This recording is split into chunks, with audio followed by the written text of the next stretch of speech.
అంత పిచ్చి కోరికలు ఏమున్నాయండి? అసలు ఆవిడకి ఏం కోరికలు ఉన్నాయి?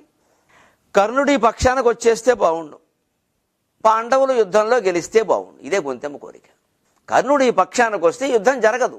కర్ణుడు లేకుండా పాండవులు గెలవాలంటే కష్టమే. మరి దాని పద్ధతులు దానికి ఉన్నాయి. అంచేత కర్ణుడు రావడం అనేది గొంతెమ్మ కోరిన కోరికే.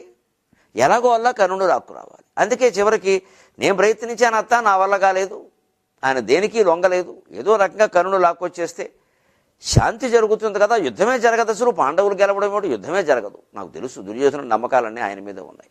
అందుకని ఇక వీలు కాదు. అందుకే ఏవో ప్రలోభాలు పెట్టాను, అవన్నీ అతను ఒప్పుకోవడం నాకు తెలుసు.